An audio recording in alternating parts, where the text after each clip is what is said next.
Hello friends, एक बार पुनः आप सभी का मेरे इस YouTube channel geography with Sunil Rathore में हार्दिक स्वागत। साथियों, हम राजस्थान भूगोल की जो क्लासेस रेगुलर पढ़ रहे हैं, अभी तक हमने राजस्थान के 3 भौतिक प्रदेशों की बात की थी। आज हम राजस्थान के चौथे और अंतिम भौतिक प्रदेश की बात करने वाले हैं। जो साथी नए जुड़े हैं वो हमारे पिछले वीडियो को देखने के लिए डिस्क्रिप्शन बॉक्स में जाकर जो लिंक दिए गए हैं उनको आप क्लिक करें, वहां आपको हमारे सभी पुराने वीडियोस मिल जाएंगे। आप इस चैनल को अधिक से अधिक सब्सक्राइब करें और इन वीडियोस को आप अपने मित्रों तक ज़रूर शेयर करें। तो साथियों, शुरू करते हैं हम। राजस्थान का चौथा भौतिक प्रदेश जो है दक्षिणी पूर्वी पठारी प्रदेश। दक्षिणी पूर्वी पठारी प्रदेश, या इसे हम कहते हैं हाड़ौती का पठार। हाड़ौती का पठार। तो सबसे पहले हम बात करते हैं कि ये जो पठारी प्रदेश है, ये जो भौतिक प्रदेश है, ये किसका अवशेष है। तो यह भौतिक प्रदेश जो है यह गोंडवाना लैंड का अवशेष है। गोंडवाना लैंड का अवशेष है। अब सवाल ये आता है कि इस पठार का विकास कैसे हुआ, इसका निर्माण कैसे हुआ,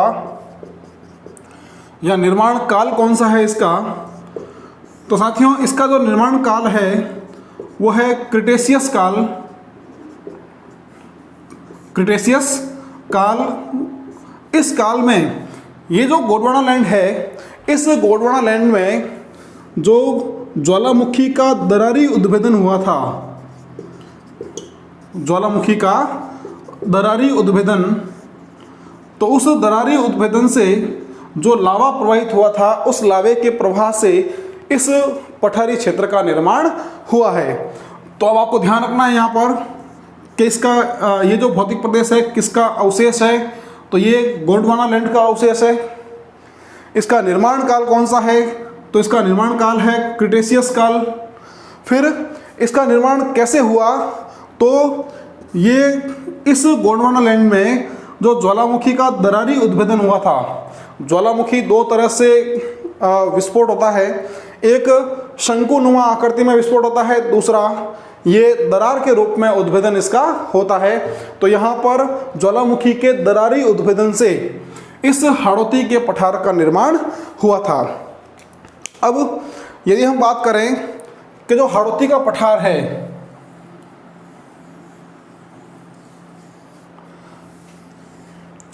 यह राजस्थान का दक्षिण पूर्व क्षेत्र, और यहां हमने एक वर्षा रेखा की बात की थी।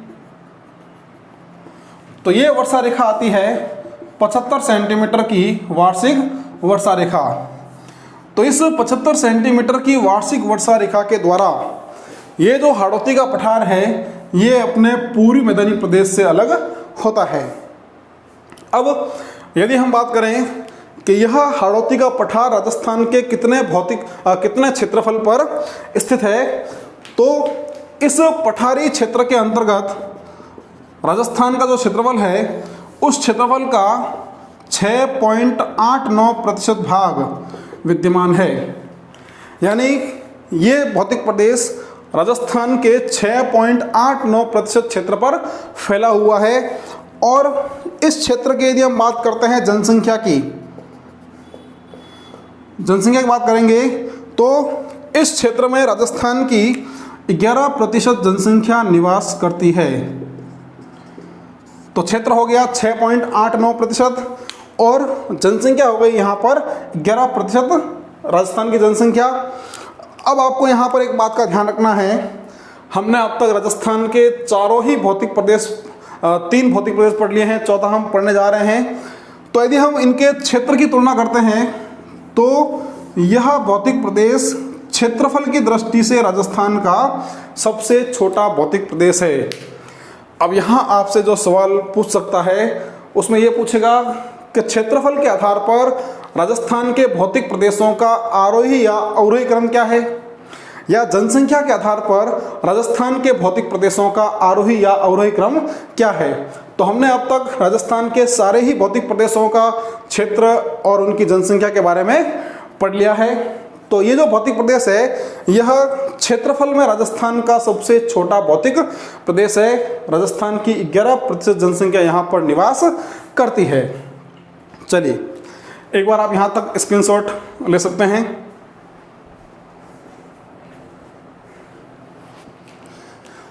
फिर यदि सवाल आपसे पूछे कि 75 सेंटीमीटर की वार्षिक वर्षा रेखा कौन से भौतिक प्रदेशों को अलग करती है, तो उसके अंतर्गत एक तो पूर्वी मैदान और दक्षिणी पूर्वी पठारी प्रदेश, यानी इन दोनों भौतिक प्रदेशों को यह 75 सेंटीमीटर की वार्षिक वर्षा रेखा अलग करती है। तो यहाँ तक की बात हो गई। आगे बढ़ते हैं हम।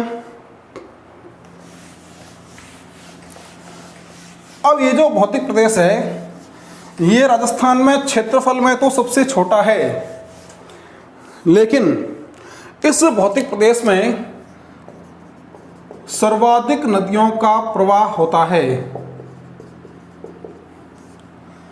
तो सवाल आपसे यदि पूछा कि राजस्थान में सर्वाधिक नदियों का प्रवाह कौन से भौतिक प्रदेश से है, तो हाड़ौती के पठार से है।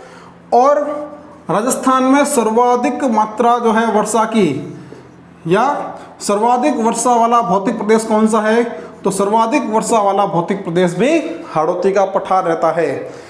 हम राजस्थान की जलवायु के अंतर्गत इसकी विस्तार से चर्चा करेंगे। तो वर्षा भी सर्वाधिक यहाँ पर है, नदियों का प्रवाह भी सर्वाधिक यहाँ पर है। और यदि पर्टिकुलर एक जिले की बात करते हैं तो यह तो हो गया सर्वाधिक वर्षा वाला भौतिक प्रदेश। यदि हम एक जिले की बात करेंगे तो सर्वाधिक वर्षा वाला जो जिला है यह जिला रहता है झालावाड़।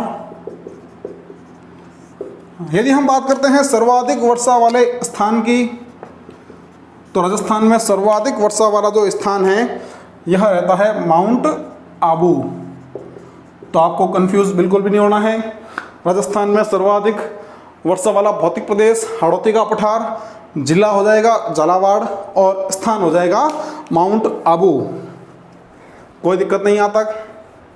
अब ये जो हाड़ौती का पठार है, इस हाड़ौती के पठार के दक्षिण में यहाँ पर मध्य प्रदेश का मालवा का पठार है। मालवा का पठार है। तो हाड़ौती का जो पठार है यह पठार इस मालवा के पठार का ही उत्तरी विस्तार है या इसका उत्तरी भाग है।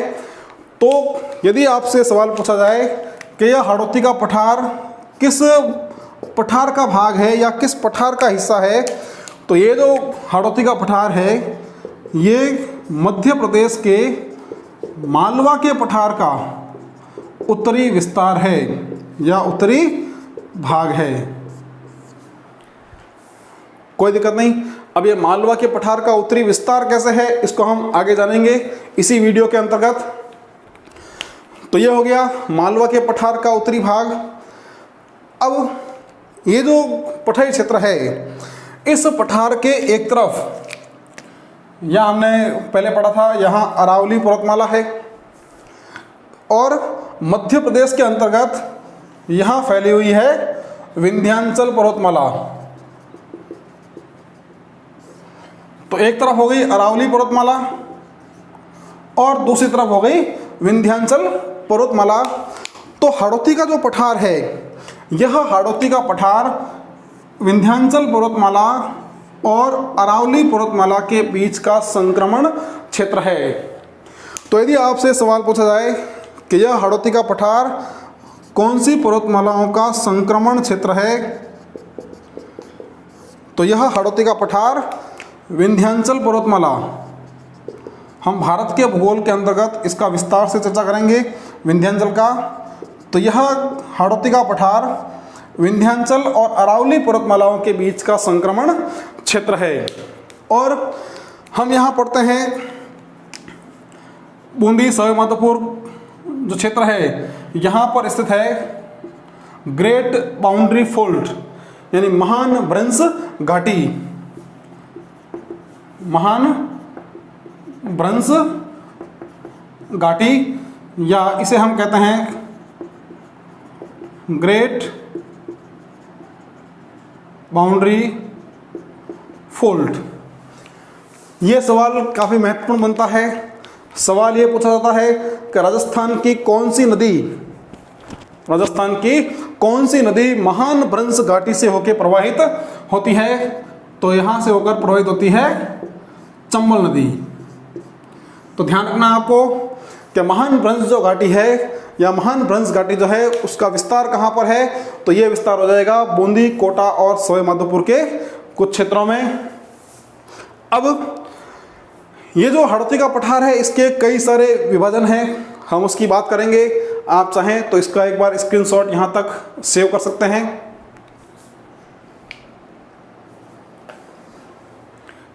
चलिए अब हम बात करते हैं इसके कौन कौन से भाग महत्वपूर्ण हैं हाड़ौती के पठार के।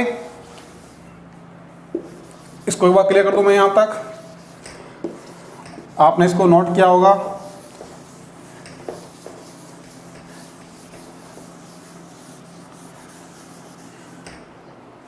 चलिए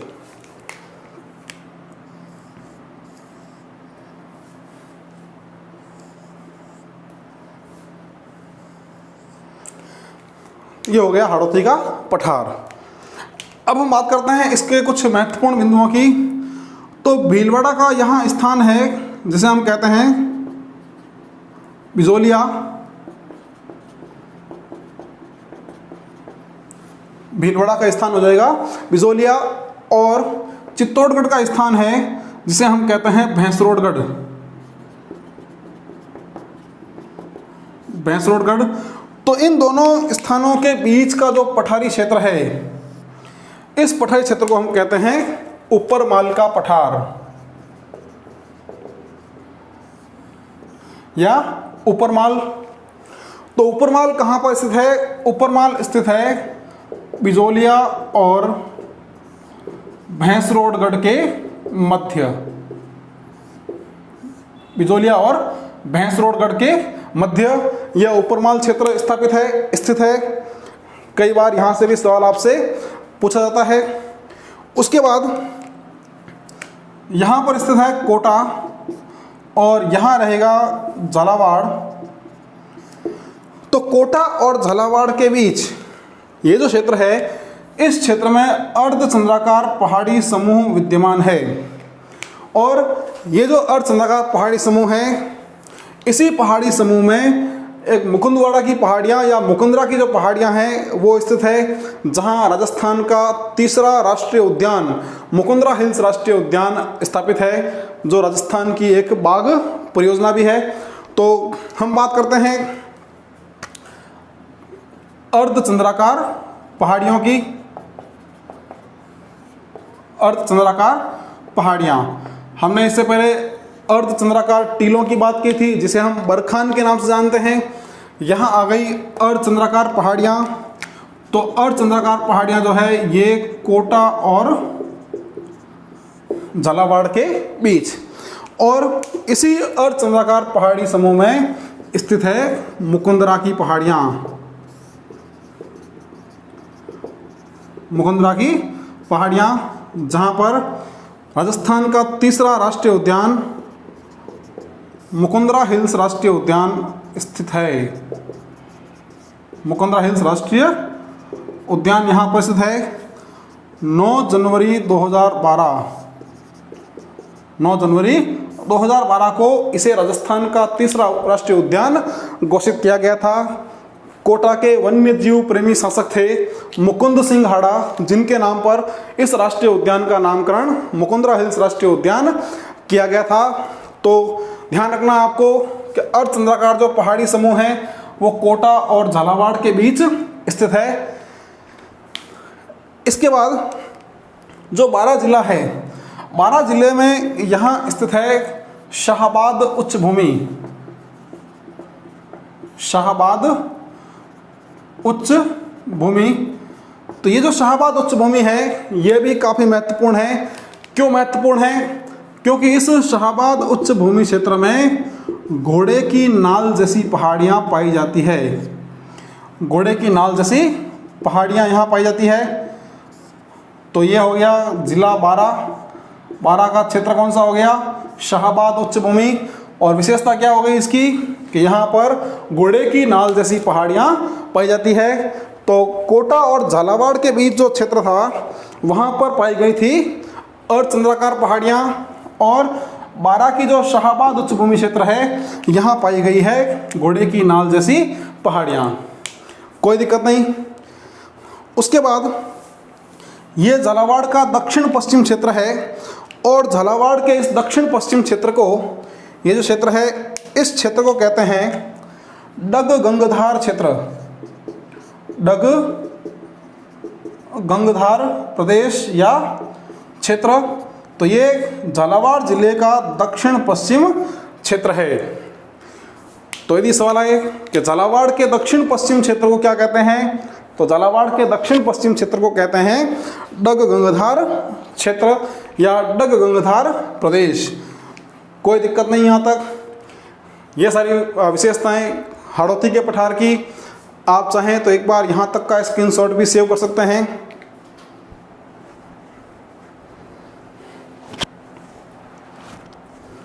क्लियर। अब ये जो हाड़ौती का पठार है, इस हाड़ौती के पठार को हमने संरचना के दृष्टिकोण से दो भागों में विभाजित किया था। संरचनात्मक रूप से हमने इसको दो भागों में बांटा था।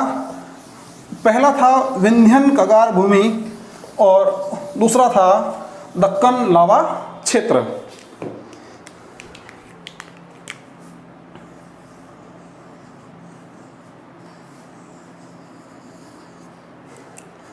हाड़ौती का पठार यह हो गई थी 75 सेंटीमीटर की वार्षिक वर्षा रेखा। अब हमने इसको दो भागों में बांटा था। इसका जो पहला भाग था, यह पहला भाग था विंध्यन कगार भूमि। तो इसको समझना कि विंध्यन कगार भूमि क्या है। तो साथियों यहाँ बहती है चंबल नदी, ध्यान से समझना इसको, और यहाँ से प्रवाहित होती है बनास नदी। तो एक तरफ चंबल नदी और एक तरफ बनास नदी। तो चंबल और बनास नदियों के बीच का जो क्षेत्र है जो फैला हुआ है कोटा और सवाई माधोपुर में। कहाँ पर विस्तार है इसका? कोटा और सवाई माधोपुर में। तो ये जो क्षेत्र है ये क्षेत्र कहलाता है विंध्यन कगार भूमि। और इस भूमि का जो विस्तार है, यह विस्तार चंबल नदी की घाटी के साथ साथ कहाँ तक है? करौली और सवाई माधोपुर तक। तो मुख्य रूप से इसका विस्तार कोटा और सवाई माधोपुर में, ये चंबल और बनास नदियों के बीच का क्षेत्र है। चंबल और बनास के बीच का क्षेत्र। अब जो विशेषता यहाँ की है वो विशेषता क्या है कि जो विंध्यन कगार भूमि है, इस विंध्यन कगार भूमि में इमारती पत्थर प्राप्त होते हैं। इमारती पत्थरों का खनन यहाँ से होता है। अभी जो लैब असिस्टेंट का एग्जाम हुआ था, उस एग्जाम में यह सवाल पूछा गया था कि जो विंध्यन कगार भूमि है, इस विंध्यन कगार भूमि का निर्माण कौन सी चट्टानों से हुआ है। तो काफ़ी महत्वपूर्ण सवाल है ये। इस विंध्यन कगार भूमि का जो निर्माण है वह हुआ है बलुआ चट्टानों से। बलुआ चट्टानों से। तो आपको बिल्कुल सिंपल सी बात याद रखनी है कि जो विंध्यन कगार भूमि है, यह विंध्यन कगार भूमि चंबल और बनास नदियों के बीच, चंबल और बनास नदियों के बीच कोटा और सवाई माधोपुर में फैला हुआ है। और इसका जो विस्तार है, यह विस्तार चंबल नदी के साथ साथ आगे करौली और धौलपुर तक है। फिर ये जो विंध्यन कगार भूमि है, ये इमारती पत्थरों के खनन के लिए प्रसिद्ध है। और इस विंध्यन कगार भूमि का निर्माण जो है यह बलुआ चट्टानों से हुआ है। तो आप एक बार इसका भी स्क्रीनशॉट ले सकते हैं। चलिए साथियों, अब हम बात करते हैं हाड़ौती के पठार के दूसरे भाग, जिसे हम कहते हैं दक्कन लावा क्षेत्र। दक्कन लावा क्षेत्र। तो इसको आप समझें कि ये जो क्षेत्र है दक्कन लावा क्षेत्र, ये क्या है, इसे दक्कन लावा क्षेत्र क्यों कहते हैं, तो इसको आप समझें कि हाड़ौती के पठार का जो अधिकांश भाग है, इस अधिकांश भाग पर मध्यम काली मिट्टी का फैलाव है। ध्यान से समझना इसको कि यहाँ पर मध्यम काली मिट्टी का फैलाव है। अब ये मध्यम काली मिट्टी यहाँ पर कैसे आई, और मध्यम काली मिट्टी वाले क्षेत्र को हम दक्कन लावा क्षेत्र क्यों कहते हैं, इसको आप समझें।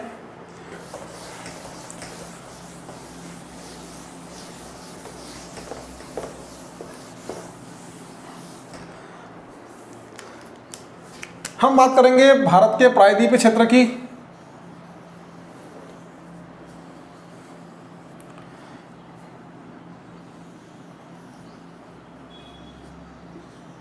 यह हो गया राजस्थान।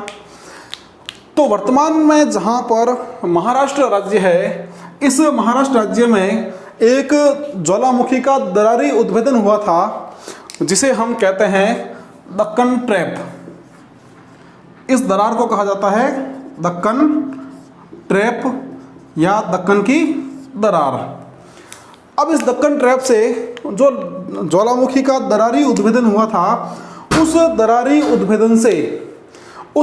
उद्भेदन से लावा जो है लगातार यहाँ से प्रवाहित हुआ, और यह लावा यहाँ से चारों दिशाओं में फैलने लगा, और इस लावे के फैलने से भारत के एक महत्वपूर्ण भौतिक प्रदेश प्रायद्वीपीय पठार का निर्माण हुआ था। यह लावा उत्तर की ओर फैला, तो उत्तर की ओर फैला तो पहले मध्य प्रदेश का क्षेत्र आया। मध्य प्रदेश में इस लावे से बना मालवा का पठार, और उस मालवा के पठार का जो उत्तरी विस्तार हुआ, वह विस्तार हुआ राजस्थान में, जिसे हम हाड़ौती के पठार के नाम से जानते हैं। कोई दिक्कत नहीं। अब यहाँ जो हाड़ौती का पठार बना है, यह पठार दक्कन ट्रैप से आए हुए लावे से बना है, इस बात को ध्यान से समझना। अब ये जो लावा यहाँ आया था, वो लावा कहाँ से आया था, दक्कन ट्रैप से आया था। अब इस लावे के ठोस होने से यहाँ पर बनी थी बेसाल्ट चट्टानें। बेसाल्ट चट्टानों का निर्माण यहाँ पर हुआ था, और कालांतर में इन बेसाल्ट चट्टानों के टूटने से कौन सी मिट्टी का निर्माण हुआ, मध्यम काली मिट्टी का। तो अब इस बात को वापस समझना कि हाड़ौती के पठार पर जो काली मिट्टी है, इस लाइन को समझना आप, जो यहाँ पर काली मिट्टी है, उस काली मिट्टी का निर्माण दक्कन ट्रैप से आए हुए लावे से बनी हुई बेसाल्ट चट्टानों के टूटने से हुआ है। अर्थात हाड़ौती के पठार के जिस क्षेत्र पर काली मिट्टी है, उस काली मिट्टी वाले क्षेत्र को हम दक्कन लावा क्षेत्र कहते हैं। यानी ये जो काली मिट्टी है, यह काली मिट्टी दक्कन का लावा ही है। दक्कन लावा से जो यहाँ बेसाल्ट चट्टानें बनी थी, उन बेसाल्ट चट्टानों के टूटने से ही इस काली मिट्टी का निर्माण हुआ था। तो हाड़ौती के पठार के जिस भाग पर मध्यम काली मिट्टी फैली हुई है, उस क्षेत्र को हम दक्कन लावा क्षेत्र कहते हैं। क्लियर हो गया यहाँ तक। अब जो काली मिट्टी है, यह काली मिट्टी, इसके कुछ गुण होते हैं। एक तो ये सबसे बारीक कणों वाली होती है। तो बारीक कणों वाली मिट्टी है, इसलिए इस मिट्टी में नमी धारण करने की क्षमता काफ़ी अधिक होती है। यानी नमी धारण करने की क्षमता इसमें उच्च होती है। साथ ही साथ वर्षा काल में या पानी प्राप्त करते ही यह मिट्टी चिपचिपी हो जाएगी। सूखने पर इस मिट्टी में दरारें बन जाएगी। तो जिस क्षेत्र में काली मिट्टी होती है, उस क्षेत्र में वर्षा काल से पहले ही या वर्षा के आगमन से पहले ही जो है समस्त कृषि कार्य या जुताई बुआई कार्य कर लिए जाते हैं। अब काली मिट्टी जो है, इस काली मिट्टी के खूब सारे नाम हैं। तो काली मिट्टी जो है, इस काली मिट्टी को हम रेगुर मिट्टी भी कहते हैं। रेगुर मिट्टी या रेगर मिट्टी कहते हैं। यूएस वर्गीकरण में संयुक्त राज्य अमेरिका का जो वर्गीकरण है, उसके अंतर्गत हम इसे वर्टिसोल कहते हैं। यह काली मिट्टी कपास की खेती के लिए काफ़ी महत्वपूर्ण है, इसलिए इसको काली कपास मिट्टी भी कहा जाता है। काली कपास मिट्टी भी इसे कहा जाता है। तो उपजाऊपन की दृष्टिकोण से यह मिट्टी काफ़ी महत्वपूर्ण होती है। तो दक्कन लावा क्षेत्र जो है, जहाँ दक्कन लावा क्षेत्र है, यह क्षेत्र कृषि योग्य भूमि है और इस कृषि योग्य भूमि में जो प्रमुख फसलें यहाँ होंगी, तो फसलों के अंतर्गत हमने बात की कि यहाँ पर कपास की खेती होती है। कपास के अलावा यहाँ पर अफीम की खेती होगी, गन्ना यहाँ बो जाएगा, गेहूँ यहाँ हो जाएगा, सोयाबीन यहाँ हो जाएंगे। उसके अलावा मसालों का उत्पादन यहाँ पर हो जाएगा, धनिया, जीरा आदि जो मसाले हैं उनका उत्पादन भी इस क्षेत्र में महत्वपूर्ण रूप से होता है। तो ये बात की हमने दक्कन लावा क्षेत्र की। तो दक्कन लावा क्षेत्र आपको समझ में आ गया होगा कि दक्कन ट्रैप से आए हुए लावे से बनी जो मिट्टी है, जो दक्कन ट्रैप से लावा आया था, लावे से बेसाल्ट चट्टानें बनी, बेसाल्ट चट्टानों के टूटने से यहाँ काली मिट्टी बनी और काली मिट्टी वाला क्षेत्र ही दक्कन लावा क्षेत्र कहलाता है।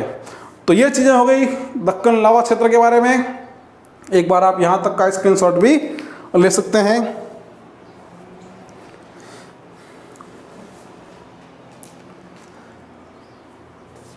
तो साथियों, ये जो टॉपिक हमने पढ़ा है, ये हमने बात की है राजस्थान के चौथे भौतिक प्रदेश दक्षिणी पूर्वी पठारी प्रदेश या हाड़ौती के पठार की।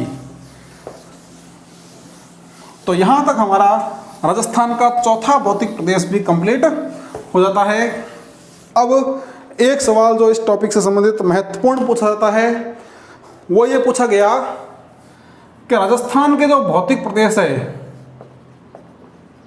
राजस्थान के भौतिक प्रदेश, ये भारत के कौन से भौतिक प्रदेशों का हिस्सा है? कौन से भौतिक प्रदेशों का हिस्सा है? ये सवाल अभी किसी कंपटीशन एग्जाम में पूछा गया था। तो हम देखते हैं कि राजस्थान के जो भौतिक प्रदेश है वो भारत के कौन से भौतिक प्रदेशों का हिस्सा है। इसके लिए हमें समझना होगा भारत को।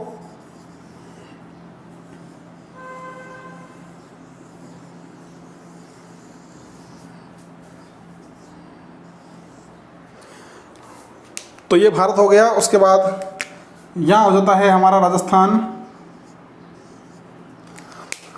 अब ध्यान देना कि यहाँ पर भारत का पहला भौतिक प्रदेश यहाँ होता है हिमालय पर्वतमाला, जो उत्तरी पर्वतीय प्रदेश का हिस्सा है। उसके बाद इसके दक्षिण में यहाँ फैला हुआ है उत्तर का विशाल मैदान। उत्तर का विशाल मैदान, और ये जो उत्तर का विशाल मैदान है, यह एक संकरी घाटी के रूप में कहाँ तक? गुजरात तक फैला हुआ है। और राजस्थान में जो संकरी घाटी है, यह संकरी घाटी राजस्थान का तीसरा भौतिक प्रदेश पूर्वी मैदानी प्रदेश है। इसका मतलब यह हुआ कि राजस्थान का जो पूर्वी मैदानी प्रदेश है, पूर्वी मैदानी प्रदेश, यह भारत का जो उत्तर का विशाल मैदान है, उत्तर का विशाल मैदान है, इसका हिस्सा हो जाएगा। तो राजस्थान का एक भौतिक प्रदेश पूर्वी मैदानी प्रदेश भारत के उत्तर के विशाल मैदान का हिस्सा है। अब यहां पर हम बात करते हैं, तो ये भारत का एक और महत्वपूर्ण भौतिक प्रदेश जो है प्रायद्वीपीय पठार। प्रायद्वीपीय पठार, तो आप ध्यान से देखें तो आपको पता चलेगा कि यहाँ पर जो ये प्रायद्वीपीय पठार है, इसका जो राजस्थान में हिस्सा है उसको हम कहते हैं हाड़ौती का पठार। यानी अब जो राजस्थान का चौथा भौतिक प्रदेश है, कौन सा? दक्षिणी पूर्वी पठारी प्रदेश। दक्षिणी पूर्वी पठारी प्रदेश, यह भारत के प्रायद्वीपीय पठार का हिस्सा हो जाएगा, प्रायद्वीपीय पठार का भाग। तो ये सवाल एग्जाम में पूछा गया था कि राजस्थान के जो भौतिक प्रदेश हैं वो भारत के कौन से भौतिक प्रदेशों का हिस्सा है। वहाँ ऑप्शन ये थे, पूर्वी मैदान किसका भाग है और दक्षिण पूर्वी पठारी प्रदेश किसका हिस्सा है। तो पूर्वी मैदानी प्रदेश उत्तर के विशाल मैदान का हिस्सा है और दक्षिण पूर्व पठारी प्रदेश जो है यह प्रायद्वीपीय पठार का हिस्सा है।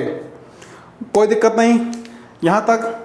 उसके बाद जो सवाल इस टॉपिक से बनते हैं वो सवाल ये बनते हैं कि ये जो भौतिक प्रदेश हैं राजस्थान के, ये जनसंख्या और क्षेत्रफल के अनुसार इनका आरोही और अवरोही क्रम क्या रहता है। तो इस टॉपिक से संबंधित जो सवाल है उन सवालों को हम अगले वीडियो में, जैसा हमने पिछले बार किया था, जो हमारा पहला टॉपिक खत्म हुआ था, जो पहला टॉपिक था हमारा सामान्य परिचय, तो सामान्य परिचय के खत्म होने के बाद जो हमारी एक स्पेशल क्लास थी जिसमें हमने उस टॉपिक से संबंधित जो महत्वपूर्ण सवाल थे उसकी चर्चा की थी। इसी तरह आज हमारा ये दूसरा जो टॉपिक है राजस्थान के भौतिक प्रदेश समाप्त हो गए हैं। तो अगली जो क्लास हमारी रहेगी उस क्लास के अंतर्गत हम इस टॉपिक से विभिन्न एग्जाम में पूछे गए सवालों पर चर्चा करेंगे। साथ ही साथ और किस तरह के पैटर्न के सवाल जो हैं, कौन से पैटर्न के सवाल इस टॉपिक से बन सकते हैं, उस पर भी हम एक विस्तार से चर्चा करने वाले हैं। तो यहाँ तक हमारा एक महत्वपूर्ण जो टॉपिक है राजस्थान के भौतिक प्रदेश समाप्त हुए। अगला जो क्लास रहेगी हमारी उसमें हम कुछ महत्वपूर्ण सवालों की चर्चा करने वाले हैं इस टॉपिक से संबंधित। तब तक आप हमारे इन वीडियोस को लगातार शेयर करते रहें, देखते रहें।